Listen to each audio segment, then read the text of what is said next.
Alli, before we start, we, the last time we met, we were in LA. Yes, it was different circumstances, wasn't it? And in the moment, because we don't have the book, I was like, We're not recording this, by the way. yeah, I will not send you the book. We don't have it. I'm so annoyed. I literally just talked. We have the digital version. Okay. We have the digital That's version. Okay, that's all you can really have, right? I mean, that's all that there is right now.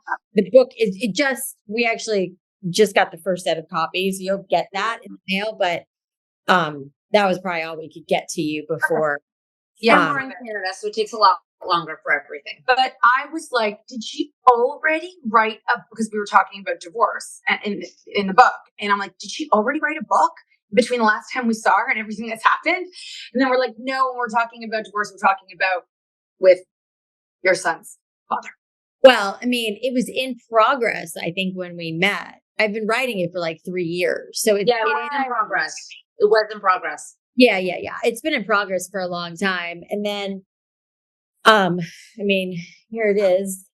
It looks so good. And I shot this on my iPhone, this picture of myself.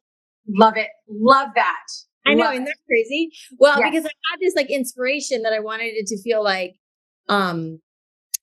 very Bridget Bardot with the hair and the face and whatever. And they're like, well, do you have a picture of yourself like that? I'm like, no. And they're like, well, can you just send us something? And I was like, okay. So I took it literally in 5 minutes. And then when they were mocking up the cover, they used that. And I was like, oh, are we using this? And they said, yeah. So here we are. You didn't have to give photo credit to anyone else. I know. I mean, it's black and white. So it's, but I am happy with the way. I mean, I like that there's so much hair in it. It's yes, feels very on brand. But yes, a lot has changed since we saw each other. And thank you guys for being willing to do this. I feel like your podcast is a pretty big deal. So I'm really grateful. Well, we'll have to meet the next time we're in LA and go for a cocktail and catch up since the last time we saw each other. Yeah. I mean, I'm happy to talk about this live, just how much my life changed and how I felt like I was going to die. And then all of a sudden I'm like, wait a second, it's so much better now. I'm so happy. So hold on. Okay. For those of you who don't know, we're talking to Alli Webb. And I are recording. Okay. You're so much more than just the co-founder of a bajillion-dollar business, Dry Bar, which I wish we had here, but we don't. I can't believe it. We don't have it. And then you have other companies and you help women and, a lot of people, women entrepreneurs, I can't believe you know her. I think you're a really big inspiration to a lot of women that you don't even know. So I think you should know that. And we feel equally privileged to talk to you because what you've accomplished and how much you share is such an inspiration. Yeah, I think you help a lot of people feel like it's not all perfect. And I think sometimes when you see people in the industry of the Billionaire Club, it feels like it could be all perfect, right? It's a lot of, you can do it, it's okay. And then there's the honest truth between you can do it, but shit goes sideways often. Exactly. Yes. So you wrote a second book, and in the process of writing the second book about your kind of the messy truth of life, and you were really open in the first time we had a podcast with you about your son having struggles and, going to treatment and where he was today. Yeah. How much of your life was mirroring what you were going, how much more have you learned? Because I feel like there's so much you probably, when you were writing it, it was probably therapeutic in a way and led you to where you are now. Yeah, 100%. I mean, the book, as you know, has been in progress for a while just because there's so much to give back. I mean, first and foremost, I think that's the big reason for the book is the amount of people that helped me along the path the last 13 years building this amazing business and all of the things that we did. The book is chock full of stories of lessons, I should say, more than stories of actual real tangible shit that happened and how we dealt with it and what I did wrong and what we did right and everything in between. So, the book is for me, it's a memoir meets business book because there are all these lessons and all these takeaways. If you're an entrepreneur or honestly, if you're just a human in the workforce, it's not even you have to be an entrepreneur. There's just a lot of good business life lessons in here about, being in business and how what I think people don't talk about is like how intertwined it all is with like whatever's happening in our personal lives. Like and I used to say, it's, business is business and personal is personal, which is such bullshit. It is so incredibly intertwined. And obviously, like with what my son was going through a couple years ago, who's now doing great, by the way, he's 18. He just left for college. He got a football scholarship, like bananas. It's so crazy. It's so crazy, how much life can change and how I thought in that time. And I know we talked about this last time I was on, that my son going off the rails and going to rehab and being suicidal and just all the things was like, as you guys are parents, like there's nothing worse. And I felt like I was going to die. I like spun into a pretty deep depression. But I'm here to tell you on the other side of it, after a lot of blood, sweat, and tears, and like literally blood, sweat, and tears, literally, when I thought I wasn't going to make it through that time, truly, on the other side, we're all so much better. He's so much better. Like I don't even mean better in the sense that he's just better. I just mean that like the evolution of him as a human is pretty remarkable. And the fact that it did bring me and my first husband back together in the sense of not back together, but coming back together to co-parent in a really beautiful way, because we were really lost, and we were really struggling in how to like move on. And I mean, it's still like messy and bumpy a little bit. But there are far more like blessings and amazing things that came out of Grant going into rehab than had he not, and the fact that he's the person he is now, so much comes from that time in his life. And I know he would say that too. I mean, he's like the most evolved 18-year-old you've ever met. I mean, Alli, when you say that you were going through like such a hard time and you felt like you were going to die and you were depressed, from like an outsider seeing you, maybe someone who worked with you, but not part of your family, not really, really close, would other people have known that's what was going on? Or were you continuing on and looking like successful? Yes and no. I mean, the people who were in my inner circle, and that's like, yes, my family, but even like the people, because, Dry Bar was such family to us, and so I had to like tell them what was going on because I had to step back from the business. And luckily, and I've thought about this more recently, like luckily the business was in a place, because this was about, I don't know, 6-7 years in. And the business was in a place where we had brought in a lot of smarter people than us to run the business. And it was in a place where like everything didn't hinge on me and Michael anymore, which is just a brilliant lesson in and of itself, that it's a hard lesson and delegating and all that. But the fact that the business was in the place that it was in actually allowed me to like take a step back without the whole thing imploding, really, because it wasn't like on my shoulders the way it had once been. So I did, tell the people like, obviously my brother, our CEO, the whole executive team, like I was, everybody knew what was going on. And I felt like I had to tell people because in that circle, because I was like, I have to like take a beat and I have to step back and I have to deal with some shit that's happening in my life. And I need you guys to kind of pick up the slack.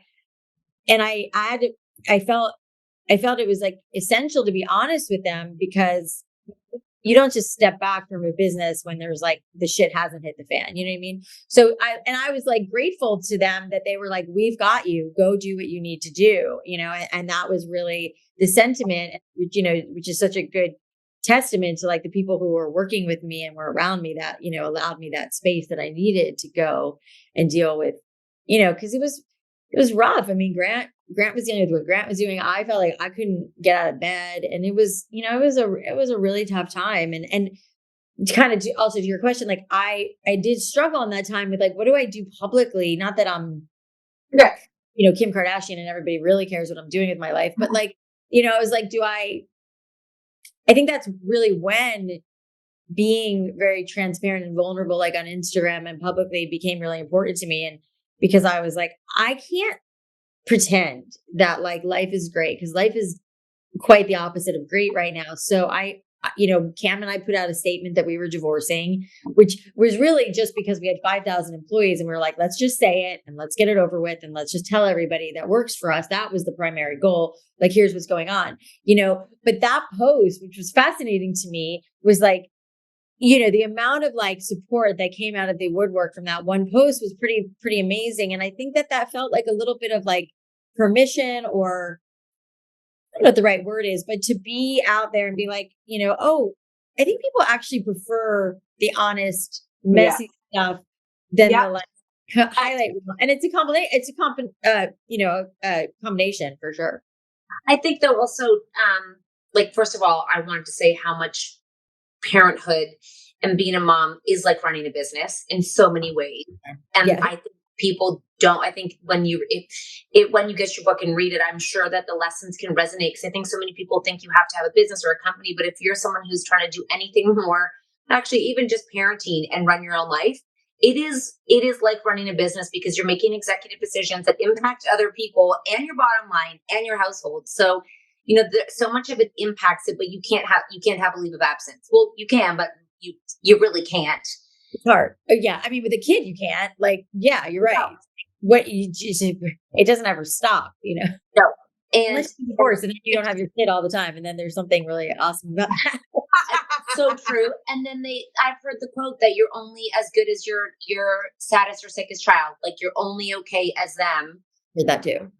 And I think that when you share, there's so much shame around like parenting struggles and parenting woes and relationships, not continuing the way there's society tells us they should. That's not the right way always. So I think that when you share, the haters usually haven't been there, and the ones who appreciate it are so thankful they're not alone in that story, and someone who they look up to also has something that they've gone through, and it's not shameful. It's just part of its life. But I did feel shame. I felt like here I was building this massive business, and like, at the time my mom was alive and she really helped a lot with my boys. And so, I was off doing this thing that made me really happy. And I had a lot of conversations with my kids in those days about like trying to like, this was when they were much younger. I was like trying to explain to them that like, a happy mommy is a better mommy, and I would have these conversations with them about my real love of what I was doing. Like, it wasn't really like, it was my job, but it didn't really feel like work. And I was really like, I was so happy that I was able to do this thing that I really loved. And I was like, how you love playing football or baseball, and like, that makes you happy. I'm like, this makes me happy to go and do this. And I feel like if I go and do the thing that makes me happy, I show up better for you guys. And I'm a better mom. And, I don't know how much of that they actually grasped back then, but it was important for me that they understood why that working wasn't like this burden, that I was lucky to work, and I was lucky to do the things that I did. But there is a price to pay no matter what we're doing. It's like, I don't think I was the best version of myself as a stay-at-home mom. After 5 years of doing it, I was like, this is not it for me. I commend moms who do it and who have, the fortitude to stay home with their children, because that is hard. Like you said, it's quite possibly harder than any job out there, and I mentally and emotionally didn't have that in me to do. And I really, really was itching to get out and do something for myself, which is how the mobile business started, which, led to Drybar. But all the while we were building that business, I know there were a lot of things that I missed in my kids, things that were happening. But like, I don't know, honestly, to go back, I don't know that I would have noticed it back then either, because the shit that came out for my son when he was in rehab, because they write you these like accountability letters, they write you all sorts of letters about how much you fucked up as a parent. Good times. You're like, I don't mean like I'm being facetious, but they do write you letters, and they do tell you the things that were hard for them as a kid. And I remember reading these letters like, what is he talking about? Like, I don't. What? Like, and you have to be, well, you don't have to, but I learned through a lot of therapy is like, okay, that's his perception. That may not be what you think happened, or like, and because I remember reading stuff that Grant would write and be like, that didn't happen. Like, what is he talking about?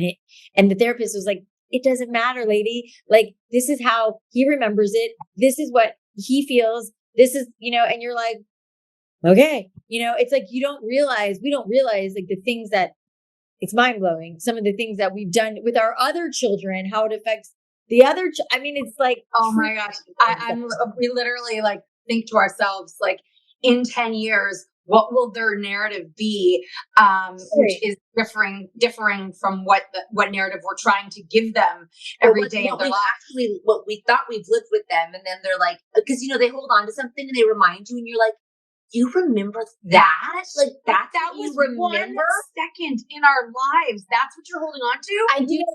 It's fascinating because, just to give you a little bit of an example, like my younger son, Kit, who's now 16 and Grant's 18, Grant was always like the easy one, people pleaser, super like agreeable, quote unquote, great, easy kid. Kit was like opposite in every way. Everything was an argument. Couldn't teach him anything. Totally unagreeable, could never spring anything on him, even if it was like fucking Disneyland. Like the kid was very different. And I was like, so didn't know how to deal with him. And Grant was like seemingly a walk in the park. Well, Kit got a lot of like our frustration because he wasn't easy, And so long story short, I mean, it would affect Grant negatively. Like we were always on Kit's ass and that affected Grant negatively. And he didn't like the way it felt to be like the star kid and to be the golden child and to be the good one.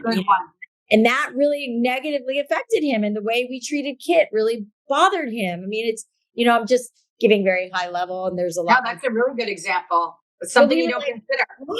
Like, you were good over here. Why do you care what happened to Kit? It's like Kit's brother, and like Kit is, and him we're close, and just the dynamic of Kit getting in trouble all the time really negatively affected him. Which, by the way, in retrospect, like my brother was like the overachiever, and my brother was like, who's my business partner in Dry Bar and all that. He was the one who was either always in trouble or always being praised, and as a result, I was the kid in the corner, the wallflower, taking it all in, and that was. Later in life, I'm realizing how like I didn't feel very seen as a kid. And I felt like very like, it was always like, don't worry about Alli. Alli's like quiet and whatever. But I was sitting, now I realize, I mean, it's just amazing the things that we don't realize affect us as kids and our kids as kids. And you will find some I bet you in 10 years, like you said, you'll find some interesting information and you will be like, didn't see that one coming. Yeah. I hear my brothers talk about some things, and I'm like, that's not the way it was. And then there's school. There are core memories at school that they come out with, and you're like, I cannot believe you never told me that happened. You're like, what? I do think though, like hindsight, because not that we're never through anything, but I feel like you thought you had hindsight when we met you last time. Like it felt like you thought you had hindsight, but now I feel like you really have hindsight where you can look back and almost see the big picture of what maybe it's like you can watch and see yourself of what was happened. Like it's not happening. It happened. And now you're in a different place. Is that like fair to say? 100%. I mean, do you remember where was that last year? It was like a year ago? No, I feel like it was 2 years. I feel like it was 2 years ago. It was like a week before your wedding. Oh my God. Okay. Oh my God. Oh my God. Yeah. I mean, shit. It's crazy. Life is so crazy how quickly it all changes. It's great. It's crazy you say that, because I feel we were just talking we were on tour this past weekend, and I was like, is a crazy question. And obviously it's not a real one. I was like, is life just going to be like this from now until, forever? And then we were talking about all the things that could happen in such a short amount of time that is big and change. I can't imagine what some of these things are going to be, but obviously they're going to come. Yeah. And it happens so fast. You look different though. You know that, right? Like you look different. Like you look so much more, it's so weird, but you look so peaceful. Like you look like fresh. You look so fresh. Like, yeah, it looks like you look like a different person. Is that crazy? Your hair looks amazing. Well, I mean, it is crazy. I do think that as cliche as it sounds, like I think I really went through some sort of like metamorphosis in the last 6 months. I mean, again, if you have followed me or anybody, I don't know what your audience is, and I don't know if they know. I mean, there are a lot of moms. Yeah, I think a lot of them do. Yeah, I mean, obviously, I was getting married a week before I did your podcast, and I got married, and a few days shy of our year anniversary, we split up, and it it floored me. Like I didn't see it coming. And I was like, just speechless, truly, because I was deeply in love with this man. But to your point, and thank you for the kind words, it's really trippy. It's like the best word I can think of, how, you think, and I think I got very spiritual in that time and very into God. And my son is like studying theology. And I think we kind of like ride the coattails of our children in some ways, at least I do. And Grant really like opened my eyes to God and prayer and, believing in something bigger than myself, for sure. And, what I thought was going to kill me, ended up being like potentially the biggest blessing of my life. I mean, the things that I've learned about myself through this breakup are just astonishing. And that's what I think probably what you're seeing. And certainly what I'm feeling is like,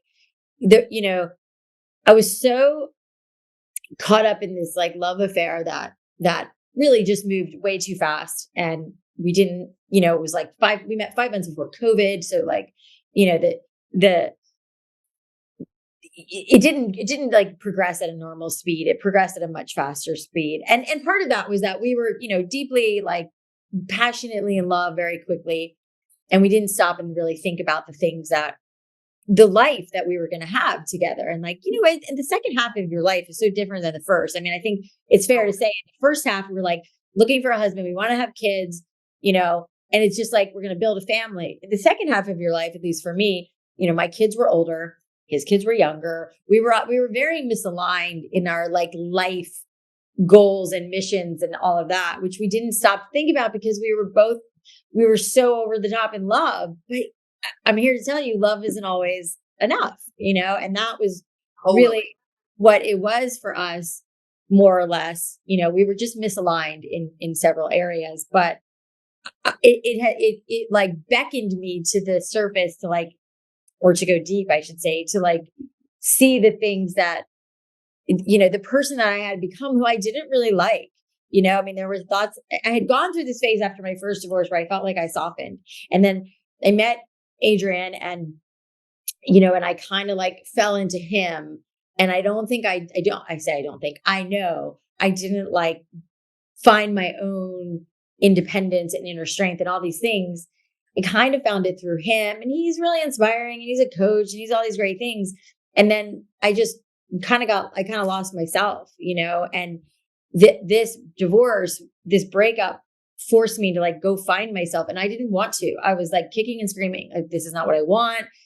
This is not what I want, but then through it all, I've just discovered such a different side of myself. Like I said, that I like so much better than who I was with him, and so. You're lucky. Yeah. You're lucky you got in a way, because that's the number one thing we hear from every mom and woman is like, I don't know how to find myself. Like, because if you're in a situation where you don't have the space to do it, right? Like I think so much we show up to achieve things in life rather than figure out who we are. Like the number one thing is, okay, achieve this, and then you're successful, rather than like really success is knowing who you are. And that seems to come so much later in life when women are so done putting up with everyone else's shit. And they're like, well, who am I? Like, what do I want? And it really is hard. Like a lot of them are like, what do I want? What do I do? And it sounds scary, but it also, from someone who has been there, I am guessing it's actually really exciting too. After it's done.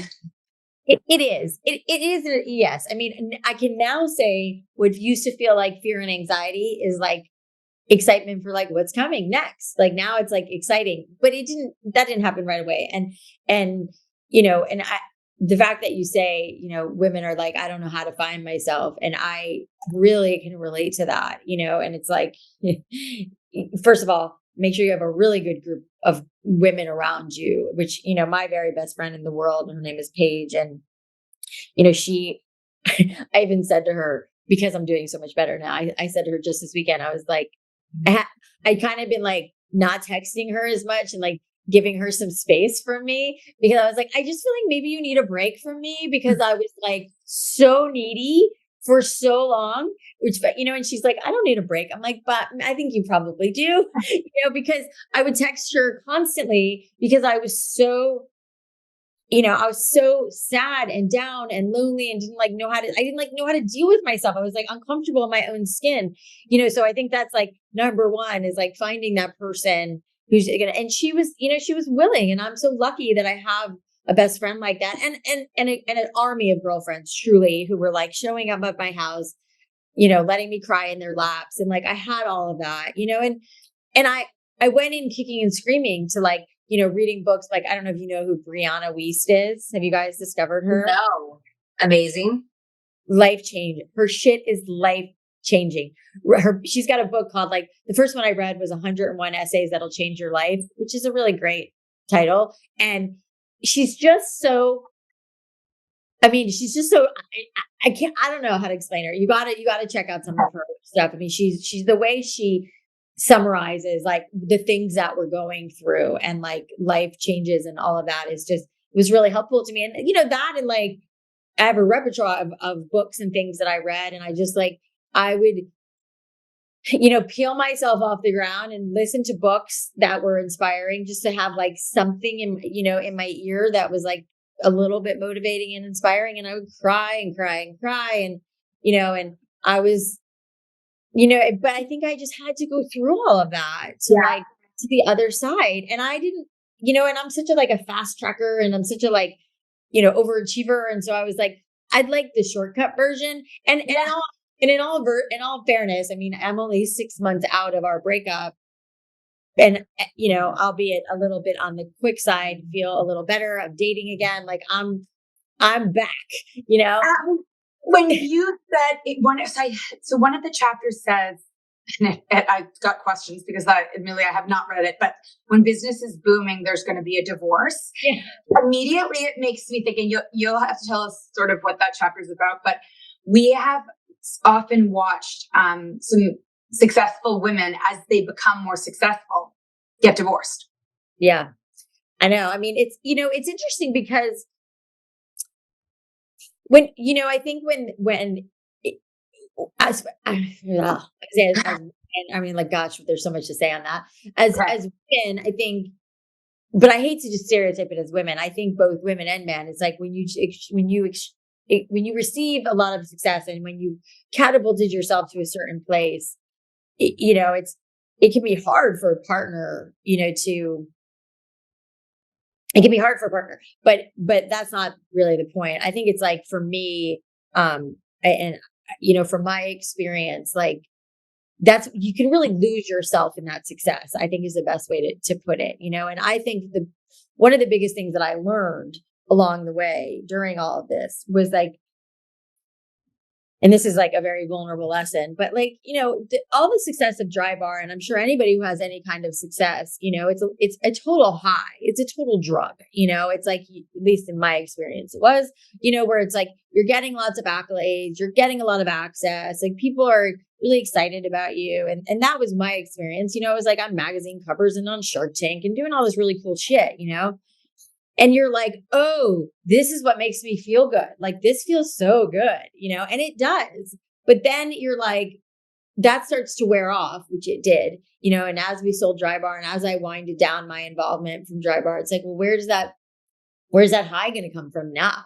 And it's like, which by the way, goes back to what I was saying about finding myself and like being so okay with who you are and not needing like a drug that, praise and you're so great and you did this and you're so this and you're so that, to the point where like, and again, this is a pretty embarrassing story, but like, I remember going through a phase where, I wasn't as like forefront anymore because we'd sold Dry Bar. And, I remember being at a party where like, it was like for a launch of some brand and the founder was really young and like I didn't really know a lot of people. And I was like, I felt really fucking irrelevant at this party. And I was like, nobody really knew who I was. And I remember feeling like, oh my God, I'm not important anymore. And unless you introduce me as the founder of Dry Bar, people aren't going to really know who I am. And then I was like annoyed if someone didn't introduce me as that. And then I was like, that is I don't want to be that person. Like, I don't want to just be liked really because of what I've done in the world. I want to be like liked and known for like who I am. And that doesn't need to be on a massive stage the way it was for Dry Bar. So fast forward to a relationship when I had met Adrian, I was just coming off of like selling Dry Bar, so many life changes. And I was looking to him to like, I only know this in retrospect, by the way, although he did kind of try to tell me and I didn't totally get it, but I was looking to him to like fill me up, and to like be that thing that gives me all that praise and accolades and all the things that I had gotten. So, that so comfy in. And then and now I realize that like, first of all, I don't even want that anymore now on the other side. I'm so proud of Dry Bar and what I've done. And like, I'm so proud of this book. And while I was like, in the beginning, deeply attached to becoming a New York Times bestseller, which yes, of course, I hope that happens, but like, I don't care if it doesn't, I'm not attached to it anymore. And I've worked really hard to break that attachment, which it's like always going to be a thing for me, I'm sure, but because it is intoxicating. And when you get a lot of praise and when people are like telling you really great things about yourself, it feels good, but one of the things that I've learned from a lot of people that I admire, I actually heard Kobe Bryant in an interview, that he was talking about, like, somebody asked the question, like, how does it feel to be the best? I'm paraphrasing. I might not get this totally right. So any Kobe fans out there, don't quote me, but something to the point, like somebody was asking him, like, how does it feel to be the best? Or do you want to be the best? Something about being the best. And his answer was like, I just want to stay in the like, not let the highs like affect me too much or the lows, something along that lines. And I heard Gary Vee talking about that once too, as like a highly polarizing person who you either love or hate. His point was like, I don't want to care so much that you love me. I also don't want to care so much that you might hate me. I just want to like be here. And that has been like a life goal for me. And that's really developed in the last 6 months of like, just be comfortable in the middle, of like, don't need the major praise and stuff. And don't also get like down when like nobody knows who you are or cares who you are. It doesn't matter, So I think that's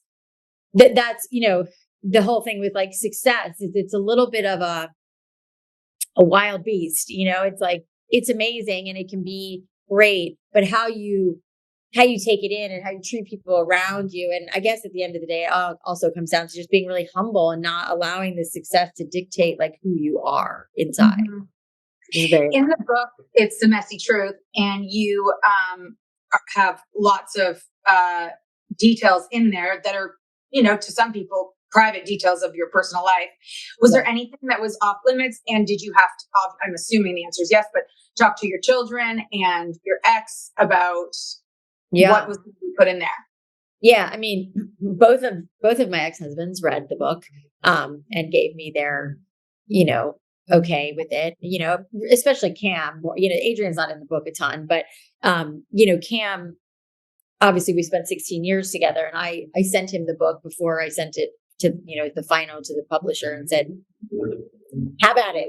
If there's anything you want me to take out. And there were a few things that he wanted adjusted and taken out, and a few things that, back to like what we were saying earlier about perspective. He was like, I don't really remember that way. And I was like, you don't really? But anyways, so yes, I did get his, blessing on it, as well as Grant. That was a big conversation with Grant, because obviously there's a whole chapter that's just about him and his, recovery and all of that. And he, God bless him, was like, I hope this book helps other kids, and I'm more than happy to put it out there and talk about it, because I think it's important. This is his perspective on it to show. But I'll tell you, Grant's chapter went back and forth several times, because he was pretty like hard on me. He's like, when I first showed him the chapter, he's like, it sounds a little victim-y, Mom. And I was like, okay. Amazing. I will go back and I will, and that was hard feedback to hear, because I was like, because his thing, he felt like, and I hope the chapter doesn't read like this now, he felt like I was like, oh, this all happened to me. He was like, it didn't happen to you. Like you were a contributor too, and it was like, I didn't just happen to have a kid who was like, going off the rails and smoking pot and doing all the things he was doing, like as if I had nothing to do with that. I did, it was choices that I made too, not completely, but it was both and so and I really respect that he, made me edit that chapter many times before it hit. Yeah. Well, that chapter also in your story can not only, help other kids, but help some moms who are going through it or will go through it or know someone who's going through it to see how someone else navigated it. Yeah. And by the way, there are so many people going through it. And anytime I talk about this stuff, whether it's in a group of friends or like this or wherever, I inevitably get a bunch of people who reach out to me like, hey, my sister's kid is going through this or my kid or this and that.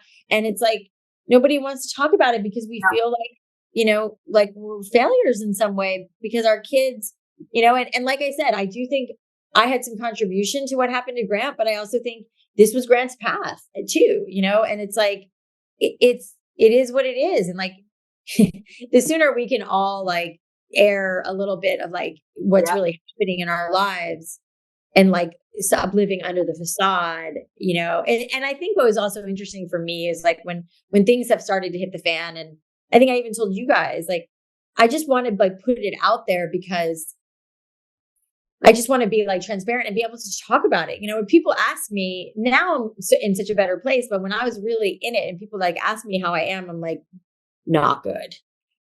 You don't have to hear why, but this is all I'm capable of talking about right now because I'm going to cry. And like, if you're going to ask me how things are, I'm going to break down. It's just where I am right now. It's not where I'm always going to be. And luckily not where I am today.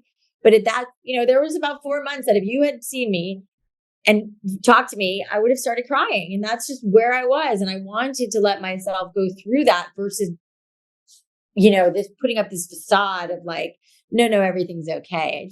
I just don't really believe in that. Don't you ever think you get to a point where you're just tired? Like you're like, I can't take it. Like you're so tired because parenting. And you're just like, I'm not fucking okay. Like I'm not good. It's like so hard to be okay for other people because so often that's what we feel we have to do, right? Is be okay for everyone else because if we're not, then that's what people expect of us is like to be this part. Like probably back to your childhood, like we all have to be okay all the time, and then we're not. So then, and then if you break down to like, you see a friend you haven't seen in a while and you break down, it immediately like takes all the bullshit away. And you end up having this like really beautiful conversation with her because you were open and vulnerable. Like, can you imagine if the world was like that?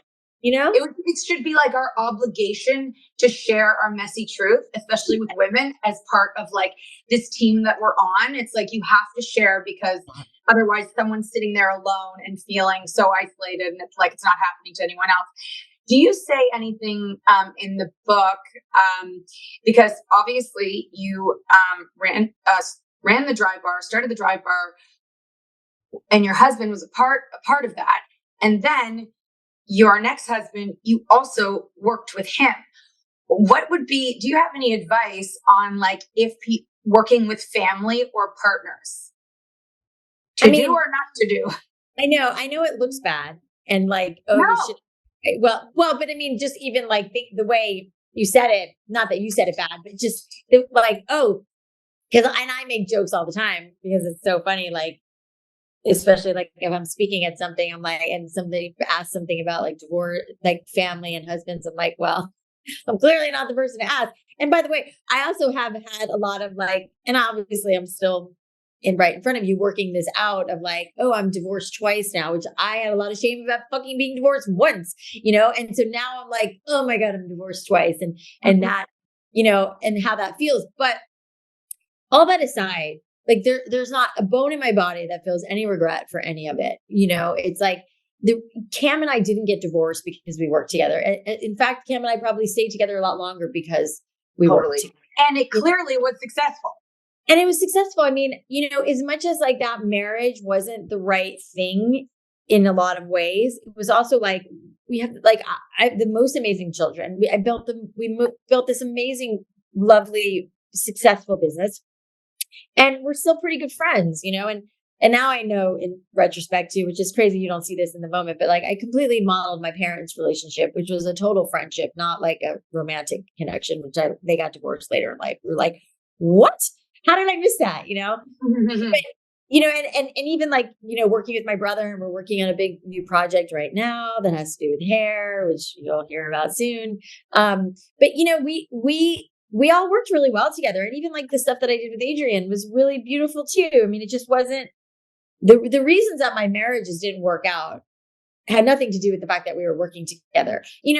That being said, I think I feel a little more protective of my relationships now. Like I am like dating someone and I'm like, oh, let's put it out there just yet. Because I don't know what can happen. I know. People say that like dating after divorce is so hard. It's so hard to find someone. There's no one out there. We're looking at 6 months and you're already talking about a specific person. Like that can't have been hard for you. Did you get a matchmaker like before? I did. I mean, I've had some conversations with the 3-day rule again. But I'm like, hey guys, like what? Like you owe me, like joking. But I just felt like I know people are probably like rolling their eyes and saying like 6 months feels a little soon. No. But I just felt like I got to the point where I was like, I felt like I had like learned so much about myself, and I kind of wanted to take it for like a test drive, I'm like, let's see what this feels like out in the world, and so, yeah, I surprisingly met somebody, through an app, and it just was like, I mean, it's very, very early and who knows what's going to be and whatever, but it's interesting to really like, it's such an interesting experiment for me. And I would say this to him, so it's not like it's like a big secret, but it's like, I feel like, oh, I see things that I was doing before that I'm not doing now. And I see a very different version of myself than I've ever had before. And the fact that I'm not like, my whole life, truly my whole life, I always wanted to have a boyfriend. I always wanted to have a husband. I was always like, I need a person. And there is still a piece of me that feels a little bit like that. But I think I don't feel like I need it. I want it and I like it. I like having a partner. I like having a person. I like having sex. I like all those things, but I don't like need it. And I don't feel the like tight grip to needing it that I always have. And that to me is a huge growth for me. Like to be able to be like, yeah, I like this guy and we'll see what happens. I'm not like, oh my God, is he going to be my boyfriend? Like, is this going to, so it's that's like one of the many differences. You're choosing him rather than needing him. That's a very different relationship when you choose them and you don't need them there, because then it's a power of choice rather than the power of I have to have you. Yeah, exactly. And I feel like I'm doing things for myself. I'm very conscious to like not lose myself this time. I mean, I'm trying. When does this book come out? I feel like it's going to be such a good read, and everyone's going to follow you now for your adventures. Where Your adventures? Yes, I am. Where should everyone go? Well, the best, I mean, you can go anywhere you get books, like Amazon or whatever, or you can go to my website, alliwebb.com. And, and I do have a lot of like other businesses. We have Squeeze, the massage concept I think we talked about last time I was on. And I just started a mastermind called The Blueprint, which is like where females can come and like, not just females, I guess we haven't had a guy, but we just started the first, kind of cohort, and we kicked it off in Napa a few weeks ago. And it's like a 6 month container where if you want to learn from me and Jacqueline Johnson, who started creating Cultivate, I'm sure you know her. Yeah. Where women can come and like, who are at a certain point in their business and want to like learn how to grow and whatever, which again is like very in line with where I'm at of like wanting to give back. And, so I have all these like fun projects that I'm working on that are very fulfilling to me, which is also part of like my own, like staying really in my own independent lane and not like, being like, oh, everything is because of a man, but anyways, you can find all of the stuff that I'm doing on my Instagram is a great hub for all of it too, which is just Alli Webb, where the blueprint and the businesses and the announcements and all that good stuff is. And you can buy the book. Your event looked amazing, by the way. It was beautiful. It looked amazing. It looked joyous. It looked really joyous. We should get you guys out. Oh my God, we should totally get you guys out. Yes. Anytime. Yes. Because we're starting the next one up in April of next year. So that gives us time to plan. Oh my God, they would love you guys. Yeah. That's a yes. So yes, let's do that. And Okay. you're going to pre-order now. Yeah. So the book is out on, I don't know when this is going to air, hopefully like around lunchtime, but it's like, whenever It's you the, want. it's the date that you guys wanted it to air is the day that it's you guys, yes. Well, yeah, it's 11/14, November 14th that it's officially on sale, but you can, if it's not, I don't remember what date, but 11/14. Pre-sale matters, Alli. Pre-sale matters for New York No, Times. I know. I just don't know when it's airing, but yes, I mean, pre-sale definitely matters, and we're trying. I mean, it's funny because I, like I said, the first 2 months of like my separation, I was like, I don't care anymore. I Like, know. and then I came back to it in the last like 2 months. Like my amazing team have been rallying, and I'm catching up because I missed a couple of months because I was like, I just can't do anything right now. And now I'm excited to be out talking about it for money because I'm really proud of the book, and I think it's going to help a lot of people in a lot of different ways. So It feels like it sounds like it's for like any woman ever, whether you're a business owner or if you're a mother or if you're any of those things. The Messy Truth is officially available for pre-order now. It launches November 14th to 16th. And right now, people listening to it, this is the 16th. So this is the second. It launched. It launched.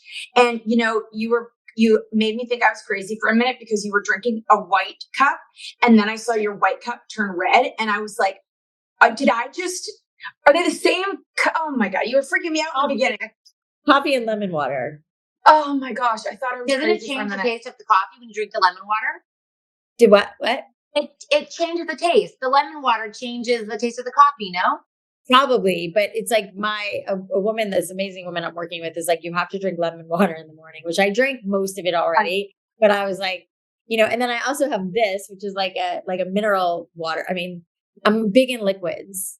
Yeah. I mean, it's good. Cleanse the soul, cleanse the body. It's like, and you got, and she's like, hydration. And apparently just drinking water is not enough. Like you need. Yes, we heard. Because the water just goes in and out, you pee it out, and it's not doing And you anything. clear all your electrolytes out, which is what you don't want to do. Not that I'm qualified to talk about that, but I do find it all really fascinating. Yeah, so do we. Well, we can't wait for April 2024. And thank you for making time for us. Really, we appreciate you so much. And we can't wait to watch the next phase. Yeah, lots of things coming. So I'm very excited and super grateful for you guys having me on. Truly. Thank you so much. Anytime. We can't wait for the launch. Good luck. You don't need it though. Bye. Bye.